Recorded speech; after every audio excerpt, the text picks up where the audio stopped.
Welcome back, my dear. You know something crazy about you? They've been watching you longer than you think, not through cameras or microphones, through patterns. The way you move online, the pauses between your replies, the sudden dips in your energy when you sense something's off. You think privacy means what you keep hidden. They know it means what you reveal without realizing it. Every hesitation, every message left on read, every "let me think about it" you've ever said, archived, processed, cross-referenced. You were never just another user in their network. You were a behavioral specimen in their quiet experiment. The truth is, your name got circled not because of what you did, but because of what you refused to do. You didn't comply. You didn't respond how the script demanded. You stayed unpredictable. And unpredictability is the one thing their algorithms still can't fully cage. That's why the first contact was disguised as a friendly voice. A call that felt harmless, a request that sounded reasonable. But under it all was data, enough to build a psychological blueprint, enough to know how to make you bend without breaking. They don't need to force you, they just need to study what makes you obey.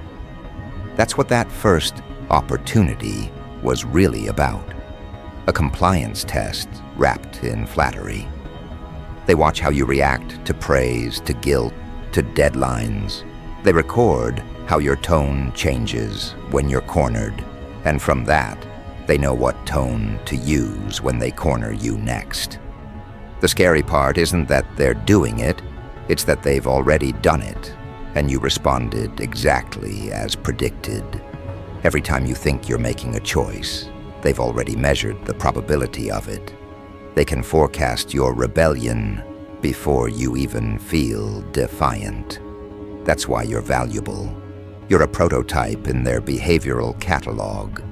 And what they planned for you isn't punishment, it's participation. You were meant to play a role you didn't consent to. You ever notice how certain people enter your life right when you start questioning everything? The sudden friend who shares your worldview too perfectly. The collaborator who seems to know your weaknesses before you admit them. That's not coincidence. That's infiltration. They plant familiarity because trust is the easiest entry point. They don't need to break your walls when they can convince you to open the door yourself. That's what the call represented. Access disguised as alignment. They framed it as destiny, as purpose, as mutual understanding.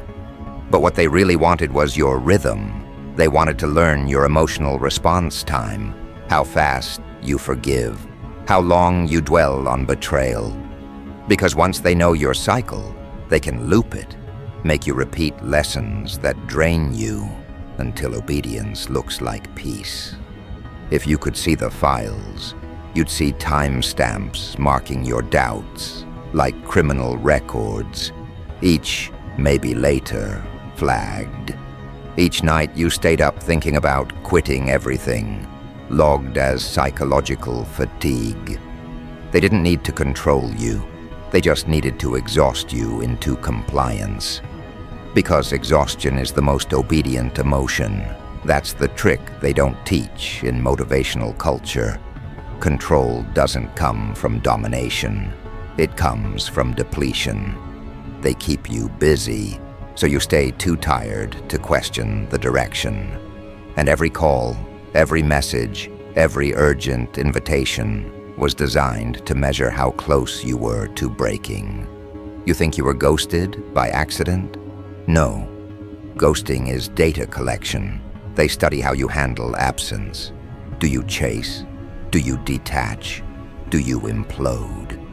Every reaction is a revelation, and the moment you start detaching too well, they reappear, just long enough to reset the emotional hook. You think you're setting boundaries, but they're recalibrating triggers. They've mapped out your empathy like a minefield. They know exactly which words will make you step where you said you'd never go again. That's why you feel déjà vu with certain situations, because it's not coincidence, it's choreography. You're walking through a script written from your own responses. They didn't expect you to notice the pattern this soon. Most people drown in it for years, calling it life lessons. But you started tracking the repetition. You started realizing certain betrayals share the same fingerprints. Different faces, same formula. That's when you became a liability. Because awareness is a virus they can't vaccinate against. Once you start seeing the pattern, it collapses. Their manipulation relies on your blindness. The moment you name the tactic, it loses its magic. That's why lately, their tone's been shifting. Less charm, more pressure. Less persuasion, more panic. They're running out of scripts that work on you, and that scares them. You've probably felt it, the unease that follows every breakthrough, the random arguments, the sudden misunderstandings, the unexpected emotional ambushes. That's not the universe testing you. That's them recalibrating. Every time you ascend, they send distractions to pull you back down. You're not paranoid, you're perceptive. Paranoia is when the threat doesn't exist. But this does. You can feel it when you scroll through your messages, when your phone lights up at odd hours, when someone from your past suddenly resurfaces just to check in. It's always at the exact moment your peace stabilizes. Because peace, to them, is disobedience. They can't stand when you go quiet. Not because they miss you, but because silence cuts their access. They can't measure what they can't monitor. So they'll provoke you to speak, to post, to react. They'll use your compassion as bait. They'll frame urgency as importance. But everything they do is a study in extraction, emotional, mental, spiritual. That's why you feel drained after certain conversations, even when nothing bad was said. Because it's not about the words, it's about the energy exchange. You were never talking to a person. You were feeding a file, and that file has been growing. But here's where the plan starts turning desperate. You weren't supposed to resist this long. You weren't supposed to rebuild yourself after the last collapse.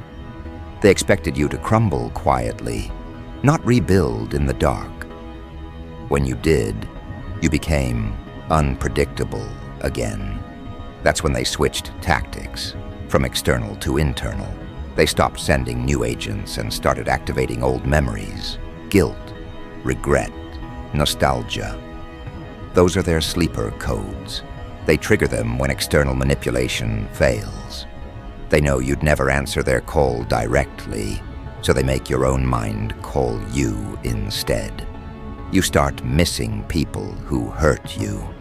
You start revisiting versions of yourself you buried for good reason. It's not sentimentality, it's psychological interference. You're not crazy for feeling watched even when no one's around. You're not imagining the timing. These people operate on patterns so subtle they look supernatural. But it's not magic, it's math. Behavioral loops calculated to make you sabotage yourself. They know how long it takes for you to second-guess a decision. They know the tone that makes you doubt your strength. They know the kind of kindness that feels too familiar to resist. Because you told them, unknowingly, through every conversation you ever had with the wrong listener, they weren't hearing you, they were harvesting you. That's why you can't answer that call again, because the next one won't sound dangerous. It'll sound perfect. It'll sound like everything you ever wanted to hear. Validation, closure, apology, all weaponized. They'll wrap manipulation in healing language. They'll talk about moving forward, new beginnings, second chances. But what they're really doing is resetting access permissions. They need emotional proximity to regain control, and they can't stand that you cut the connection. That's why they're panicking behind the scenes. You're not supposed to be self-aware and self-disciplined. They trained you to be one or the other, not both. You've reached a psychological checkpoint most people never survive. The phase where they stop attacking your weaknesses and start mimicking your strengths. You'll start seeing clones, people copying your tone, your interests, your evolution. They'll echo your phrases, mirror your values, even pretend to share your pain. It's infiltration disguised as admiration. But the real aim is dilution, to make your originality look common. They can't destroy what stands alone, so they multiply its reflection until you can't tell which version is real. But here's the flaw in their plan. Replication has no resonance. Imitation lacks the emotional frequency that created the original. That's why no matter how close they copy, it always feels hollow. You can sense it instinctively. That discomfort you feel around certain people, that's your intuition recognizing a counterfeit frequency. They underestimated how much you've evolved. They thought awareness would make you paranoid, not precise. But now you move with calculation. You see through manipulation like fog. You analyze patterns instead of defending yourself from them. That's the phase that terrifies them, when you stop reacting emotionally and start observing strategically.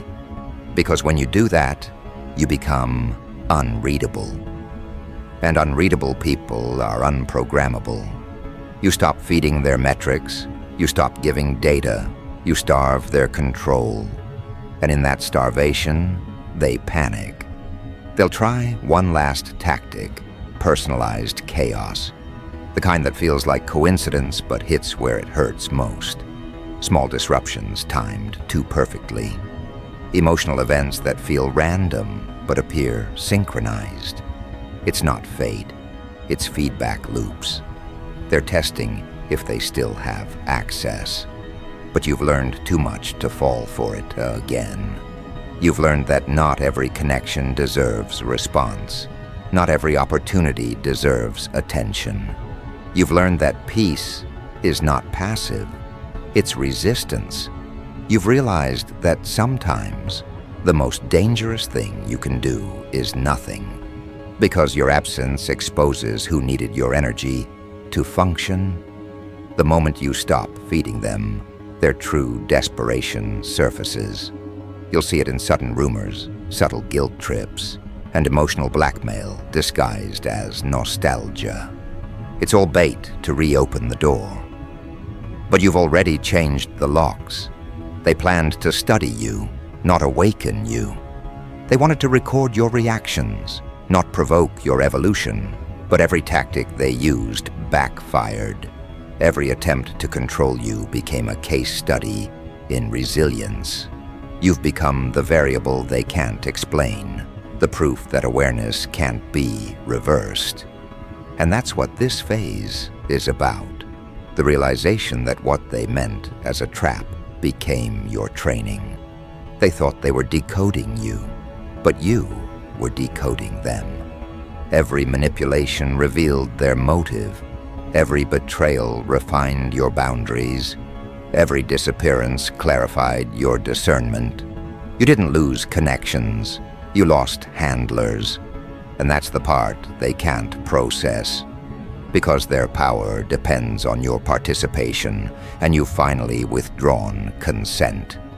Now, when the phone rings, you don't just see a call, you see a protocol, you hear the test in their tone, you feel the analysis behind the words, and you decline, not out of fear, but out of understanding, because you've seen what lies behind the curtain, the scripts, the patterns, the behavioral mapping. You've realized the real danger was never what they could do to you. It was what they could make you do to yourself. But that game is over. You no longer play on their board. You build your own. And the moment you did, they lost visibility. So when they reach out again, and they will, remember this: they're not trying to reconnect, they're trying to reset. They want access, not reconciliation. They want reaction, not resolution. Don't give them either, because now your stillness terrifies them more than your rage ever did. Your composure exposes their control as illusion, and that's why they'll keep calling, because the plan was never about communication. It was about compliance. But you've rewritten the code, and that's when the real operation begins. Because when you stop playing their game, they don't quit, they escalate, they adapt.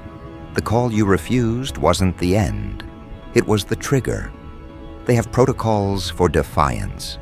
When you don't respond to manipulation, they deploy simulation. You'll notice it in the sudden synchronization, random people repeating the same phrases, strangers echoing conversations you had privately, advertisements mimicking your inner dialogue. That's not paranoia, that's pattern reintroduction. When direct access is denied, they switch to environmental programming. They want to flood your world with reminders of submission until you subconsciously lower your guard.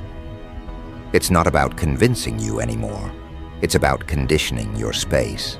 Every feed scroll, every casual interaction, every coincidence becomes a behavioral nudge. You're not seeing randomness, you're seeing resistance to your independence. Because independence is the one variable their control models can't stabilize. They can manipulate minds, but they can't predict momentum once it detaches from their ecosystem. That's why they have to recreate the illusion of connection, to make you feel surrounded even when you're free. But if you could read the internal memos, if you could see the classified evaluations written under your name, you'd see words like non-compliant, immune to emotional cues, potential destabilizer. You became a red flag in their behavioral matrix, the kind of individual who breaks feedback loops and infects others with awareness. That's why your life started glitching right after you said no. Emails lost, calls misrouted, plans mysteriously sabotaged. They call it containment interference. You call it bad luck. But it's not luck, it's recalibration. You've become a disruption to their continuity. See, what they planned for you wasn't just surveillance, it was assimilation. They wanted you to blend into a manufactured frequency, to stop questioning, to start performing. They'd mapped out your ideal identity, who you'd date, what you'd buy, where you'd live, even the kind of beliefs that would make you palatable to the herd. They didn't want to destroy you. They wanted to standardize you, and the call you didn't answer. That was the final phase of integration. It wasn't about conversation, it was about confirmation. They needed you to say yes so they could activate the template. That's why the call came when it did. It wasn't random timing, it was strategic. They always call right after your moment of growth, when you're most confident, most grounded, most spiritually aligned, because that's when you're easiest to reroute through flattery. They studied your hunger for meaning. They tracked every time you searched for purpose, every late-night scroll through self-improvement channels, every quote that hit too deep. That wasn't insight, it was inventory. They use hope like a scalpel. They know you won't fall for fear anymore, so they bait you with aspiration instead. New opportunity, exclusive access, once-in-a-lifetime chance. They wrap manipulation in motivation, because they know you've upgraded from naive to noble, and noble minds don't fall for chaos, they fall for causes. That's why they'll disguise control as contribution. They'll offer you positions that look empowering, but are really containment disguised as leadership. They'll frame it as destiny, but it's just direction pre-selected by design. If you knew the scale of what they planned, your stomach would turn. There are folders on secure servers with entire psychological profiles built from your digital behavior. Not one, not two, hundreds. Every mood swing, every period of doubt, every burst of confidence. They call it predictive emotional mapping. It's not a theory, it's a project. You're not a target in the traditional sense, you're an equation. They want to know how much pressure it takes to make you conform without realizing you've surrendered. And when they can't calculate that threshold, they run live tests. That's what the next call will be. Not communication, but calibration. A disguised experiment in control through comfort. They'll use empathy like anesthesia. They'll act like they understand your pain, just to earn access to your pulse. But here's the problem for them. You've evolved past emotional engineering. They can't quantify what they can't provoke. You've turned awareness into armor. You've learned that love, validation, and connection are their favorite disguises. They use them to sneak through your defenses. They know you'd never fall for open hostility, so they come cloaked in healing. They speak your language, mirror your growth, even echo your trauma vocabulary. I've changed too. I get what you've been through. Let's rebuild. But it's not empathy, it's entry. The plan is always to extract your energy, not exchange it.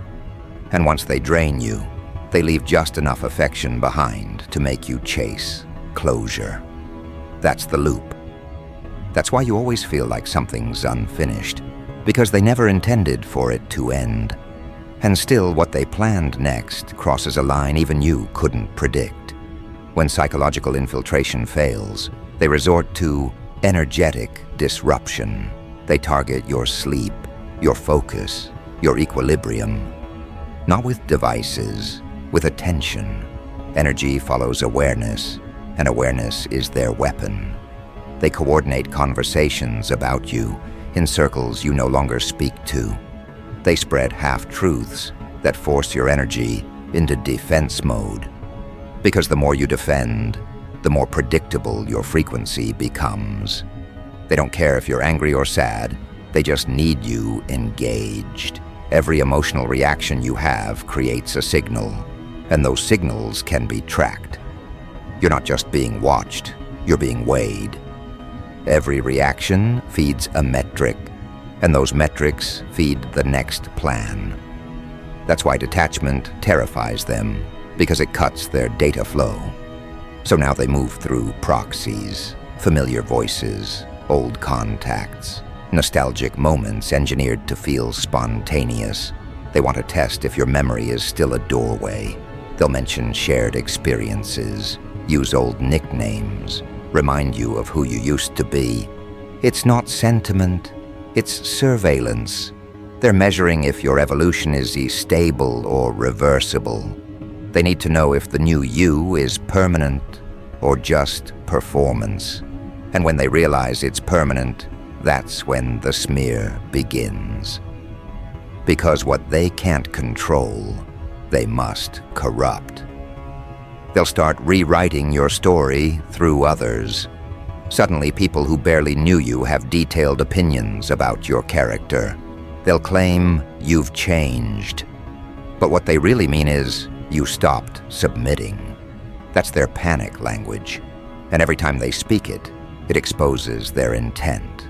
You've become the mirror they can't look into without seeing their own manipulation. You remind them of the control they never truly had. That's why their narratives are getting desperate. The lies are louder now because the truth is bleeding through the cracks. And if you listen closely, you'll notice their attacks aren't random, they're rhythmic. Every time you level up, they respond with coordinated chaos. That's not instinct, That's instruction. Somewhere in the background, your name triggers alerts in networks you never joined. People you've never met are briefed on your behavior like it's classified intel. They exchange updates on your progress like traders watching a volatile stock. Because to them, your independence isn't just rebellion, it's contagion. If one person proves the trap isn't inescapable, others might start to question it too. And that's what they fear most, replication of awareness. If you saw their private chats, you'd understand why they wanted that call answered so badly. Because the moment you refused, you exposed their dependency. They need your participation to maintain illusion. Without your energy feeding their narrative, their entire design collapses. You weren't supposed to walk away, you were supposed to resolve. They depend on dialogue to disguise their dominance as discussion. The moment you went quiet, their hierarchy began to crumble. Now they're stuck in crisis management mode, rewriting scripts, testing new tactics, analyzing every variable you've altered. You've turned their study into chaos. You became the one variable that won't cooperate. And that's fatal for them, because their authority only exists through predictability. Now, when they can't reach you directly, they'll reach through influence. Watch how suddenly you're misrepresented, how people start warning others about you. That's reputation warfare, one of their oldest tools. They know the fastest way to isolate a truth teller is through defamation. But what they never calculate correctly is the rebound effect. Their lies might circulate, but your energy translates. People feel authenticity before they understand it. That's why, despite their smears, more people are quietly drawn to you. The harder they try to bury you, the louder your frequency echoes. It's the irony they hate. Their attempts to erase you only amplify your legend. Because suppression always confirms significance. If you could see their contingency plans, you'd realize how deeply they underestimated you. They've mapped every possible emotional response, except indifference. They didn't prepare for calm resistance. They didn't expect you to stop playing completely. Because all their power exists within participation, and now you've broken the circuit. You've learned that not answering is stronger than any argument. You've realized that sometimes the only way to win the game is to stop playing entirely. They can't harvest what doesn't respond. They can't monitor what doesn't move. They can't control what doesn't comply. Your restraint has become rebellion. Your quiet has become a code they can't decipher. So when they attempt their next phase, the reconciliation script, understand this. It's not about peace. It's about possession. They'll say all the right words. They'll apologize, empathize, even self-blame. They'll make it sound mutual, equal, safe. But behind the tone is a calculated pattern of reattachment. They want your forgiveness not because they care, but because it resets control. Forgiveness, to them, is access. That's why they'll make the apology sound sacred. They'll wrap manipulation in redemption. Don't buy it. They don't want healing. They want history. They want you remembering who you were before you knew what they were. They want regression, not restoration. Because if you ever fully stabilize, mentally, emotionally, spiritually, you'll become unreachable. And that's what their entire project was designed to prevent: sovereignty. True independence threatens every institution built on control. That's why they need you tired, triggered, or tethered. But now, you're none of those. You've become lucid in a world addicted to manipulation. You don't chase closure because you've realized closure is how they reopen access. You don't seek revenge because you understand attention is the reward they crave. You don't argue because every debate is a data sink. You simply withdraw, and withdrawal is the one language they can't translate. You've broken the unseen chain, the psychological collar that made obedience look like choice. You're not answering because you've realized what the call represents: a contract without consent. You're not rejecting connection, you're rejecting captivity. And that's what terrifies them. They know once you choose isolation with intention, their influence dissolves. Because real solitude heals the dependency they built. That's why they're rushing now, scrambling to re-enter your reality before you fully recalibrate. But it's too late. You've seen the blueprint. You've memorized the pattern. You can smell manipulation the moment it breathes near you. And from here on, every call unanswered isn't an act of fear. It's an act of war. A quiet declaration that the experiment failed, that the subject evolved faster than the scientists, that the data rebelled against the database. You're not the test anymore. You're the threat. And every time you decline, every time you ignore the bait, every time you choose peace over participation, you send a signal they can't intercept, proof that free will still exists. So let them plan, let them coordinate, let them whisper about how to handle you. Because the one thing they never accounted for was your awakening. And that's where their empire begins to rot. Because awareness spreads faster than infection. One person breaking the pattern is enough to collapse the illusion for everyone watching. You were supposed to stay asleep, docile, easy to steer. Instead, you woke up mid-program and pulled the wires out with your bare hands. Now, they can't predict you. They can't contain you. And in their panic, they expose themselves. You've noticed it already, how their timing gets sloppy, how their tactics lose precision. The coincidences aren't even convincing anymore. They've overplayed every trick. Their fake empathy sounds rehearsed. Their attempts to guilt you sound desperate. Their once flawless control system is starting to show cracks, because control only works on those who believe they're being guided, not those who know they're being studied. You've become a glitch in their choreography. The data points they relied on don't add up anymore. Your reactions don't fit their forecast. You think slower now, act colder, respond later, because you've learned that urgency is always their first weapon. They used to provoke your instincts. Now you move with intellect. They wanted obedience. You gave them observation. Every move you make now is measured, deliberate, surgical.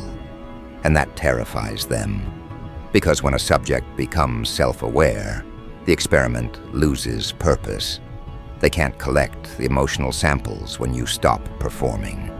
You've turned their lab into a mirror, and what they see staring back isn't confusion. It's clarity, sharpened into defiance. You see, their plan was never just to manipulate your mind. It was to domesticate your will. They needed to turn your independence into dependency, your confidence into consumption.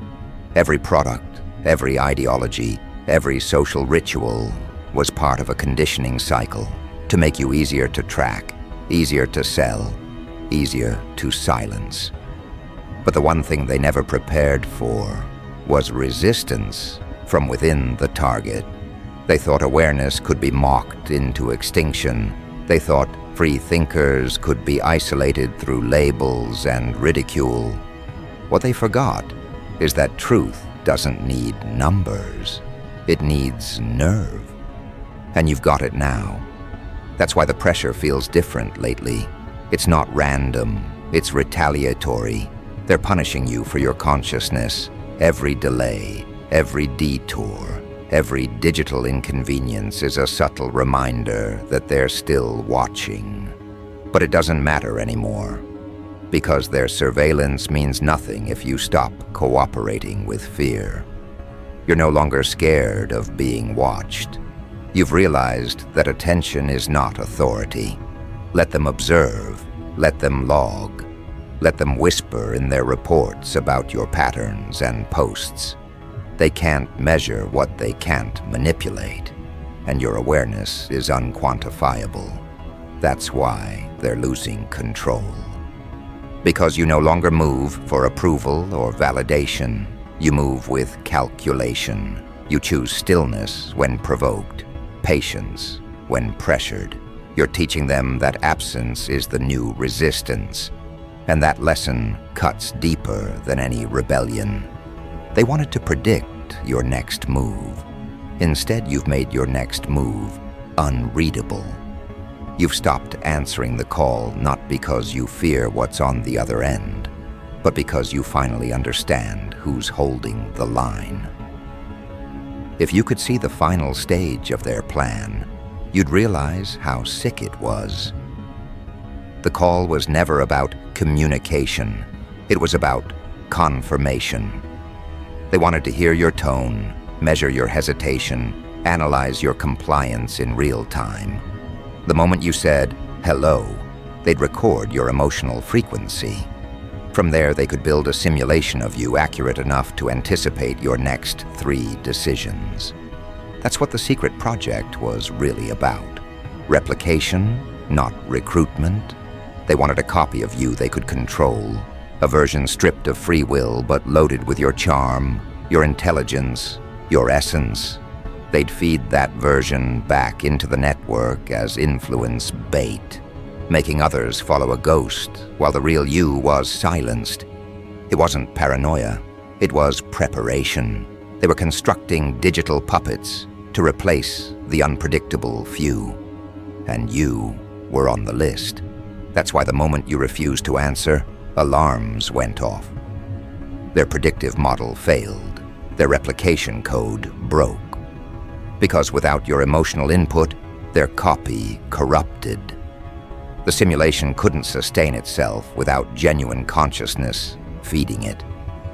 That's when they realized your willpower wasn't just rebellion, it was encryption. Your silence scrambled their code. Your composure fried their calibration. You became the firewall they never planned for. Now, every attempt to imitate you collapses because authenticity doesn't replicate, it radiates. That's why they're scrambling for new methods, why they're trying to rebrand manipulation as connection and exploitation as empowerment. They're desperate to reframe control as care. But you see through it now. You recognize the script before they even start speaking. You read intent like a language. And that's something no technology, no secret council, no coordinated agenda can outsmart. The truth is, they planned to erase you by replacing you. But now they face a worse fate, irrelevance. Because you've exposed the process. You've made awareness contagious. People who used to laugh at your paranoia are now whispering the same warnings. They feel it too. The invisible pressure, the manufactured coincidence, the collective fatigue of manipulation. You were the first to name it, and that's why they fear you. You turned conspiracy into consciousness. You turned control into conversation. You made truth marketable again. And that's why, even without answering their call, your voice echoes louder than ever. Because power doesn't need presence, it needs perception. And perception is exactly what you've weaponized. Now when the phone rings, you don't flinch, you smile. Because you know what it represents. Desperation. They're calling to reclaim something they can't rebuild. They're trying to reset a system you've already outgrown. The experiment failed because the subject evolved. You didn't just survive the manipulation, you studied it, you dissected it, you learned its rhythm, its tone, its hunger. And now, you use that knowledge like a weapon, Every time they attempt to provoke you, you respond with indifference so sharp it cuts through the facade. You've made peace your power move. Calm is your counterattack. And the more you refuse to engage, the more their illusion unravels. You've become the embodiment of everything they warned others about: independent, alert, uncontrollable. And deep down, they know the truth. They can't stop someone who's no longer searching for permission. That's what they planned to bury: your autonomy. That's what they feared most: your awakening. And now that it's complete, they can't reverse it. The calls will keep coming. The offers will get sweeter. The bait more convincing. But none of it matters, because once you've seen the machinery, you can never mistake it for magic again. Once you've seen how the narrative is built, every voice sounds scripted. You can't unsee manipulation once you recognize its rhythm. Now the line is dead. The game is over. The experiment has failed. And for the first time, they're the ones being watched.